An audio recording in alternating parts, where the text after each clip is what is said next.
dengan Mbak Jihan ya? Iya, betul. Selamat masuk Mbak Jihan. Silakan memilih tempat duduk senyaman mungkin Mbak Jihan. Terima kasih. Iya. Betul ini dengan Mbak Jihan? Betul. Selamat siang Mbak Jihan. Selamat siang. Bagaimana nih kabarnya Mbak Jihan? Alhamdulillah baik. Tadi di sini sama siapa? Ada yang ngantar atau sendiri? Kebetulan sih ada yang nganter. Oh, naik apa tuh tadi ke sini? Naik motor. Tapi macet saja atau aman? Aman sih sejauh ini. Oh, berarti macet. aman ya? Iya. Sebelumnya saya mau nanya, Mbak Jihan itu tahu saya dari mana ya? Saya tahu Kanrul dari teman saya, pernah konsultasi di sini. Lalu bisa dapat nomor saya dan menghubungi saya? Dari teman saya juga, teman saya ngasih nomor telepon Kanrul. Berarti Mbak Jihan tidak ada secara paksaan dan emang sudah sukarela ya? Iya, pada betul. saya. Iya, betul. Sebelumnya, perkenalkan di sini Mbak Jihan, saya Siti Nurul Afifah, biasa dipanggil Nurul. Saya salah satu konselor profesional yang ada di lembaga ini. Nah, saya juga ingin bertanya nih kepada Mbak Jihan. Mbak Jihan ini melakukan konseling individual yang keberapa kali, atau ini kegiatan konseling individual yang pertama kali yang Mbak Jihan alami? Kebetulan ini yang pertama kali buat saya. Oh, ini yang pertama kali ya Mbak Jihan. Oke. Dan saya merasa tersanjung, saya merasa berterima kasih kepada Mbak Jihan karena kegiatan konseling individual Mbak Jihan yang pertama kali yang dilakukan itu memilih saya sebagai konselornya dan mempercayai saya sebagai konselornya ya Mbak Jihan. Saya banyak-banyak terima kasih kepada Mbak Jihan. Lalu karena Mbak Jihan ini pertama kali melakukan konseling individual atau konseling individual ini, jadi saya menyampaikan beberapa yang harus Mbak Jihan ketahui dan beberapa yang harus kita sepakati bersama. Nah, jadi di sini itu kita sedang melakukan konseling individual. Apa itu Mbak Jihan konseling individual? Itu tuh kegiatan memberi bantuan kepada klien seperti Mbak Jihan oleh konselor profesional seperti saya sendiri secara face to face, secara tatap muka. Seperti kita nih, hanya ada kita berdua di dalam ruangan ini, tidak ada orang lain, di ruangan tertutup, di ruangan yang nyaman, begitu Mbak Jihan? Iya. Nah, lalu bertujuan untuk apa sih konseling individual seperti ini? Jadi konseling individual ini bertujuan untuk memecahkan permasalahan yang ada pada diri klien, yang ada di Mbak Jihan. Jadi insya Allah kita akan menyelesaikan permasalahan yang itu yang ada. Insya Allah kita akan menyelesaikan bareng-bareng ya Mbak Jihan dengan kesepakatan yang kita telah sepakati dan telah kita ketahui bersama. Lalu mungkin ada beberapa asas yang mungkin harus Mbak Jihan ketahui dan harus saya sampaikan ke Mbak Jihan karena Mbak Jihan ini pertama kali konseling individual, betul? Nah, sini mungkin ada 5 asas intinya. Yang pertama ada asas kesukarelaan, yang kedua itu ada asas keterbukaan, yang ketiga ada asas kerahasiaan, yang keempat ada asas kekinian, yang kelima yang terakhir itu ada asas kemandirian.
Jadi Mbak Jihan itu bisa mandiri gitu, maksudnya Mbak Jihan tidak terpatok kepada saya. Jadi kita sama-sama memecahkan permasalahan di sini bareng-bareng bekerja sama untuk menyelesaikan semua permasalahan yang Mbak Jihan nanti akan ceritakan kepada saya. Maaf ya tadi Mbak Jihan ketukar asas keempatnya saya sebut lagi. Jadi yang kelima itu asas kemandirian. Mungkin itu yang harus Mbak Jihan ketahui dengan beberapa asas, tujuan dan apa sih itu maksud individual. Ada yang ingin ditanyakan Mbak Jihan? Sudah cukup. Mungkin cukup, bila merasa cukup berarti Mbak Jihan sudah tahu nih apa yang harus kita sepakati, apa yang harus kita ketahui sebelum kita melakukan konseling individual, apa yang harus kita obrolkan, apa yang harus kita selesaikan. Nah, sebelum dari situ apa nih kira-kira yang ingin Mbak Jihan ceritakan atau yang ingin Mbak Jihan sampaikan sekarang ini?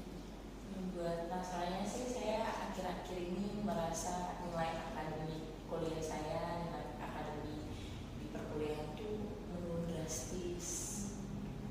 Jadi itu permasalahan yang Iya. membuat akhir-akhir ini terganggu ya Mbak Jihan dalam kegiatan Iya, juga. betul. Tapi sepertinya Mbak Jihan bukan cuma memikirkan masalah akan akademik ya, akan perkuliahan, seperti ada hal lain Mbak Jihan, betul? Betul sih, ada sedikit masalah lagi. Jadi masalahnya tuh kayak teman kos saya gitu, kayak saya tuh dulu kosnya berdua, terus ada sedikit masalah antara saya sama teman saya, jadinya saya sekarang ngekos sendiri gitu. Jadi itu yang menyebabkan telatnya bangun. Iya, jadinya kan yang biasanya kalau di kos itu saya berdua dibangunin, kan sekarang saya udah ngekos sendiri, jadinya saya telat bangunnya, jadi ke kampus tuh pada nggak masuk gitu loh. Jadinya gara-gara itu sih nilainya mungkin agak menurun. Jadi hal yang membuat resah itu permasalahannya karena Mbak Jihan telat kuliah, dan itu yang membuat alfa dari nilai akademiknya menurun karena penyebab dari teman kos lama, jadi tidak kos bersama lagi dan jadi kos sendiri, betul seperti itu Mbak Jihan? Iya Mbak, benar. Jadi seperti itu yang saya sudah ceritakan sama Mbak Nurul tentang masalah nilai akademis saya menurun. Saya tuh jadi bingung kayak bagaimana. Jadi itu nih yang sekarang menjadi penyebab, yaitu karena awalnya teman kos yang tidak enak dan masalah, jadi Mbak mau kos sendiri, dan itu yang membuat telat kuliah dan akademiknya menjadi berturun-turun. Betul seperti itu. Nah, apakah Mbak Jihan pernah memikirkan tentang bagaimana cara agar nanti kedepannya nilai-nilai akademik itu bagus dan tidak menurun lagi gitu, ada kemajuan? Enggak sih, saya nggak mikir ke sana karena saya terlalu fokus ke masalah yang kos itu tadi. Oh, jadi terlalu fokus ke sana ya?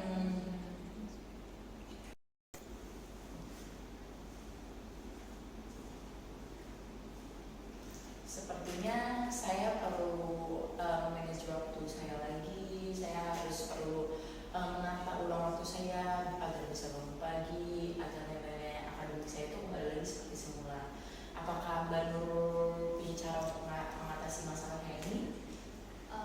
Saya punya sedikit informasi terkait manajemen waktu, di mana sepertinya saya sarankan kepada Mbak Jihan untuk membuat seperti jadwal-jadwal masuk berkuliah atau jadwal-jadwal harinya atau mata pelajarannya seperti itu. Apakah pernah dibuat oleh Mbak Jihan? Oh, kebetulan sih saya pernah buat to-do list atau planning kayak gitu udah pernah buat. Cuman saya tulis dan saya tempel jadi kayak notes gitu loh. Cuman di diri saya tuh nggak efektif, paling cuma berjalan sekali atau 2 hari aja, setelahnya nggak berjalan lagi. Mungkin Mbak Nurul punya cara yang lebih efektif buat diri saya ini. Nah, mungkin sebenarnya ada contoh nih ya, saya berikan contoh. Kayak sepertinya saya sarankan Mbak Jihan untuk membuat seperti itu, kayak di Canva. HP punya aplikasi kan Mbak Jihan? Punya. Nah, mungkin kayak seperti di Canva bikin jadwal kuliah, misal dari Senin sampai Jumat, nanti hari-harinya hari apa, misalnya hari Senin masuk jam 7.30, atau nanti hari Selasa jam 10.20, nanti itu di list beserta pelajaran-pelajarannya, beserta jam-jam masuknya sampai jam pulangnya, pelajaran keberapa. Nanti Mbak jadikan itu sebagai wallpaper HP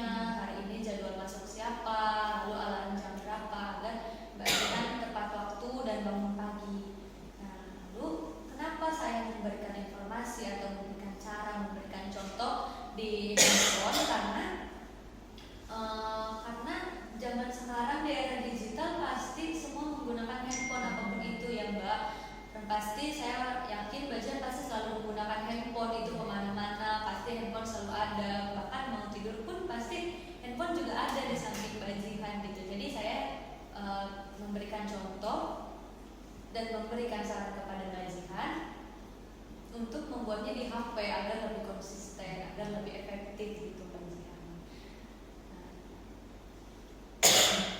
Oh jadi seperti itu ya Mbak Nurul. Oh berarti langkah selanjutnya itu saya harus membuat jadwal di Canva, terus saya taruh di wallpaper, dan saya bikin jadwal juga di alarm. Ini sih kebetulan saya 24/7 itu selalu pegang HP. Iya, pasti. Jadinya mungkin cara yang baru ini efektif insya Allah sama saya. Apakah udah ada gambaran sekarang bajihan? Sudah ada gambaran. Berarti mungkin sudah cukup gitu. Iya sudah cukup. Jadi nanti setelah ini saya langsung membuat jadwal untuk saya jadikan wallpaper, jadwal kuliah saya dari Senin sampai Jumat, dan saya membuat alarm dari Senin sampai Jumat masuk kuliahnya kapan saja. Saya sarankan untuk memulai langkahnya itu dari menghargai hal-hal kecil bajihan ya. Misal kayak hari ini mungkin lebih bangun lebih awal, itu hargai hal-hal kecil, karena sedikit pencapaian yang bajihan bisa capai itu sangat berarti, karena semua bisa akan terbiasa, dan mungkin dari hal-hal kecil nanti kesananya akan bisa gitu. Dan insya Allah semoga Allah meridhoi dan mempermudah semua usaha-usaha bajihan, dan semoga pencapaian